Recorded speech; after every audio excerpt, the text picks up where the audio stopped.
Halos ang kabundukan ng probinsya ng Aurora ay bahagi ng Sierra Madre Mountain Range. Kaya naman ang nasa isip ng karamihan na mahirap akitin ang bundok dito dahil may kataasan at lubhang masusukal. Ilan sa mga bundok dito ay maituturing na virgin forest. Ngayon, isa sa mga bundok na aming pinuntahan na siguradong kayang-kaya hike o akyatin ng mga baguhan sa larangan ng mountaineering ay matatagpuan sa bayan ng Maria Aurora at ito ang Mount Odo.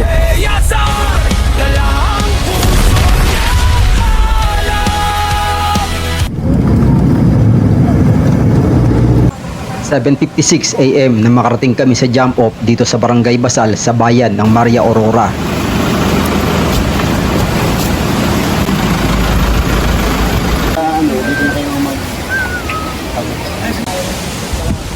Mahalagang magpalista dito ng pangalan upang malaman ang bilang ng mga umakyat sa bundok in case magkaroon man ng anumang emergency. Naramdaman pa noon, Lord, kaya mo sa activity nito ay magdulot sa bago po tayo ng mag-ascend. Kaya kung gusto nyo po mag-ginelas, tapos doon na lang po tayo mag-iigib bago po tayo mag-ascend. 8:40 AM sinimulan namin ang paglalakad para akyatin ang bundok. Dito sa Barangay Basal, ito yung jump off natin. So, may mga ilang bahay lang dito sa baryo na to. Mga 5 minuto lang mula sa jump off ay mararating na natin ang unang ilog.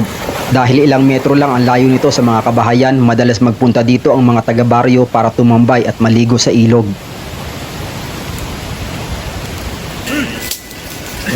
Wala na sa Manila nitong gantong bayabas. Dito kami lagi humihinto. Dito nyo na lang ba titikman yan?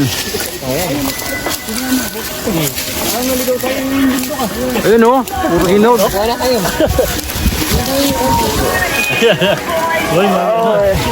Tikman natin kung masarap. Hindi natitikman ng bayabas. Ha? 2 years mo natin natitikman. Guys, ito yung mga nakakatikim ngayon ng bayabas. ASMR. Bukbang. May pangalawang ilog na naman tayong tatawirin. Pagkagaling natin dun sa unang ilog na tinawid natin, mga halos na sa 500 meters ang layo mula hanggang dito. So mga 20 minutes na paglalakad, mararating na natin yung second river. Dito sa pangalawang ilog na tinawid natin, ito na yung huling ilog na tatawirin natin bago natin ituloy yung pag-akit sa bundok. So dito na rin pwede tayong kumuha ng tubig na ating inumin.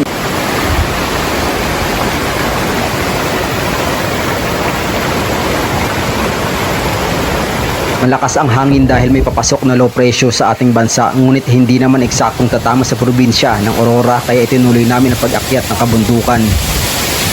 Guys, mula dito sa pangalawang ilog na tinawid natin, hindi pa tayo masyadong nakakalayo doon sa barangay kung saan yung ating jump off.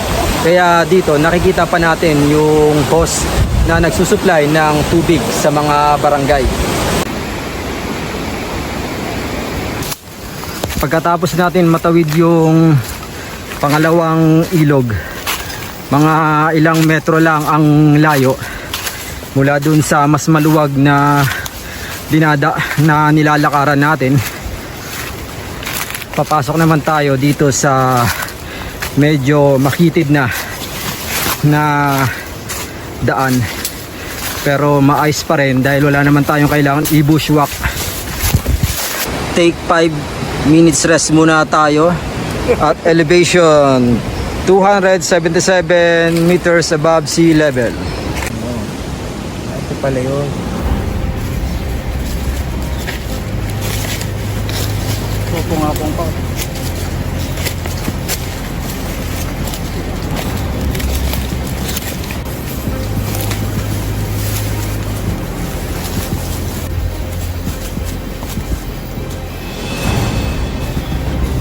After 1 hour, nasa 312 meters yung elevation na natin. So take 5, rest muna tayo dito. Relax lang yung pag-akit namin, hindi kami masyadong nagmamadali. Pero mababala naman tong bundok na sa 750. So after dun sa second take 5 rest natin, so 2 minutes lang yung ginawa natin pag-ahon. Ano, kamusta Sir Ed? Sa 2 minutes na 2 minutes na pa. 2 minutes pa lang yun. Speechless. Kaya yan.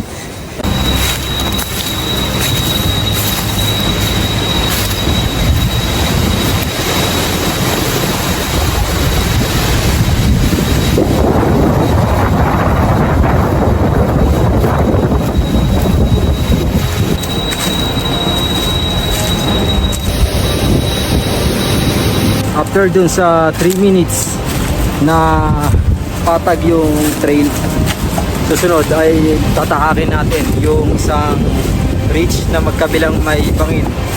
So yung bangin hindi naman masyadong matarik, so may chance pa na makakapit ka once na madulas ka rito.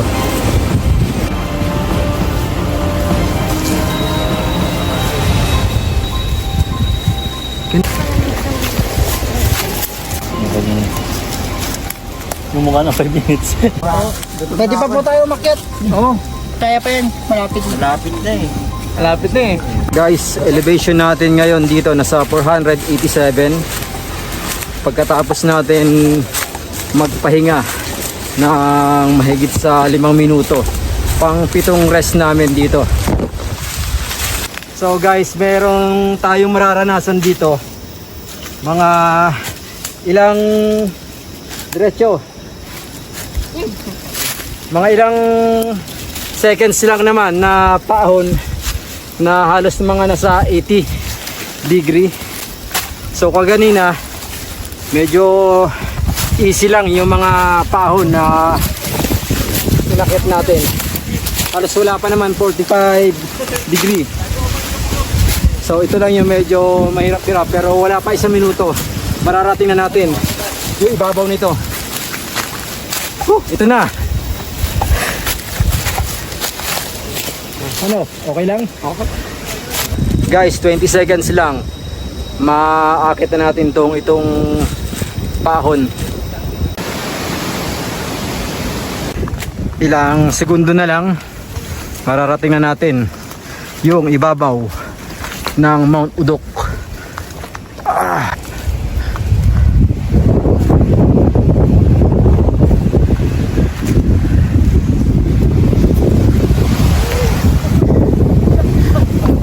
Mabato pala.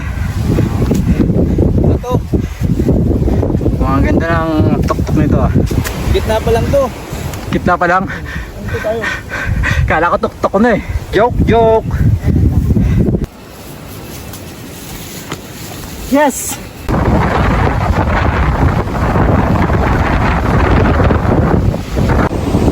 Nakalakas na namin dito sa ibabaw ng Mount Udok. So nakakatakot. Baka tangayin tayo ng hangin. Sa hangin. So bababa muna tayo ng konti dahil may low pressure na namumuo ngayon sa bandang silangan ng Cagayan. Ito na yung tuktok ng Mount Udok. 12:44 ng hapon narating natin yung ibabaw ng kabundukang ito. So almost 4 hours yung pag-akyat dito sa tuktok ng bundok. Kasama na doon yung mga ilang beses naming pagpapahinga. Kung makikita nyo yung mga pinagdaanan namin paakyat dito, yung trail halos hindi masukal.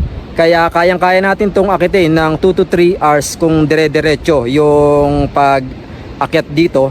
So kami mga nakapag-rest kami na mga siguro mga 10 times dahil hindi naman namin minamadali yung pag-akyat dito sa Mount Udok.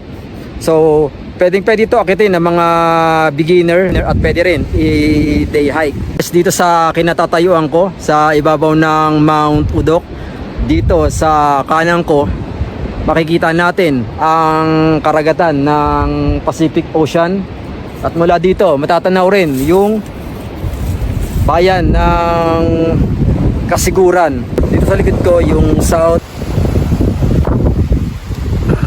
and dito sa harap siyempre yung Norte kung saan papuntang Isabela. Sa bandang kanluran ay higit na mataas ang kabundukan kung saan ang direksyon ay patungong Ilocos Region. Ganda ng clearing natin ngayon, oh. Mabuti na lang kahit masama ang panahon ay napagbigyan kami na makita ang magandang tanawin sa tuktok ng bundok.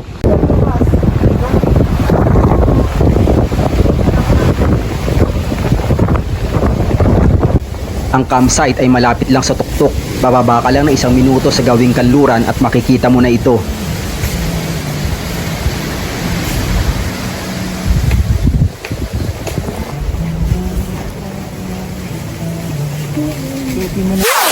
Hindi malawak ang area ng campsite dahil masukal ang paligid nito. Tansya ko, nasa 10 to 15 tents lang ang magkakasya rito. Meron namang mga puno sa paligid na pwedeng pagsabitan ng hammock. Kailangan mo lang linisin ang paligid nito.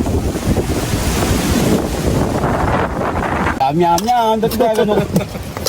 Uy, bag-explain ka naman habang nagluluto ka. Oo, comedy. Salta rin. Salta ka. Medyo Gano'n? pangit po yung nabili natin ng shilling, medyo mausok. Kinagabihan, patuloy na lumalakas ang ulan kaya hindi na kami nakapagsosyal at ang iba ay maagang natulog.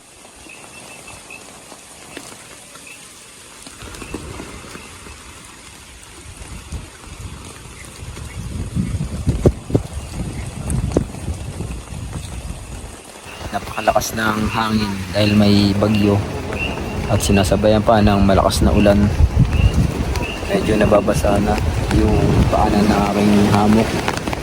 Ganon din yung sa aking ulunan. Hindi sapat ang lapad ng tarp ko kaya hindi halos nasisilungan na magkabilang dulo ng hammock. Kaya sa patuloy na magdamag na pag-uulan, tuluyang nabasa ang aking hammock. Kaya ang naging resulta,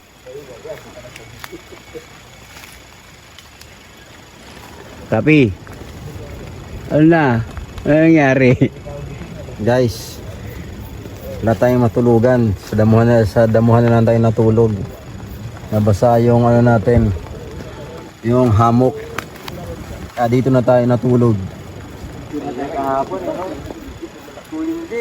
Ikaw, Paps, kamusta yung overnight swimming mo? Masaya naman.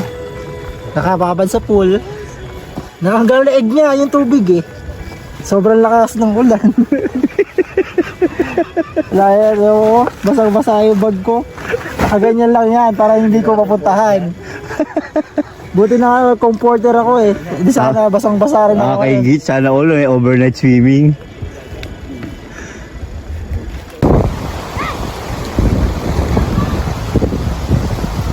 Pangalawang araw natin ngayon dito sa ibabaw ng tuktok ng Mount Udok.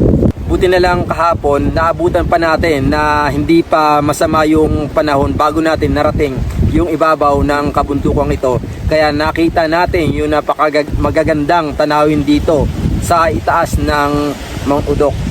Nakausap natin ng isa sa ating guide tungkol sa kabundukang ito kung bakit tinawag na Mount Udok. So ang Mount Udok ay nagmula sa pangalan ng isang tao at yun ay ang kapatid ng ating guide. Dahil nga daw yung kapatid niya isa sa mga pamilyar dito sa kabundukan. So may mga mountaineers na nag-request sa kanya upang galugarin ang kabundukang ito kung saan makikita ang magandang tanawin mula dito sa itaas, ang bayan ng Maria Aurora at ang ilang karatig na bayan nito. Nung narating ng mga mountaineers na pumunta rito sa kabundukang ito, binigay nila ang pangalan ng kabundukang ito mula sa taong nakadiscovery ng tuktok na ito. At yan ay si Kuya Udo. So nilagyan na lang ng letter K sa huli kaya naging Udok. So mula noon tinawag na itong Mount Udok. Kasama natin ngayon si Kuya Jeff, yung guide natin. O, nagkakapogi pa. Umawi pa ng buhok eh, no? Siya yung ano, siya yung kapatid nung ano, kung saan nanggaling yung pangalan ng bundok na to, na Mount Udok. Kuya, ano, ano pangalan ng kuya nyo? Kuya Udo. Kuya Udo. Anong apelido?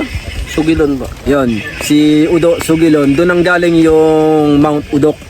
Yung kaya naging Mount Udok ang tawag ng pangalan ng bundok na sa kay Kuya Udo. Exactly 11:30 AM, so nag-proceed nagpasya na kami na bumaba ngayon dahil sa hindi magandang kondisyon ng panahon dito sa ibabaw ng Mount Udok. So ang first plan sana namin is to traverse Mount Udok going to Mount Susong Dalaga, going to Gipit Falls ng Barangay Basal. So it will take 5 to 6 hours pababa. So dahil sa ganitong panahon, nakapagpasya na kami na mag-backtrail na lang mula rito sa natatayuan namin dito sa campsite ng Mount Eden. So nang sa ganun maiwasan namin yung mga stream na dadaanan namin na hindi namin sigurado kung yung tubig is still kalmado or medyo matataas dahil sa hindi nga magandang panahon. Malakas yung hangin plus yung pabugsubog-bugsong ulan dahil na din sa bagyo na nandito ngayon. So ngayon nag-prepare kami ng gamit. So ready na rin kami pababa. Hinihintay na lang namin yung ibang mga kasamahan namin. So kita-kits na lang tayo pababa.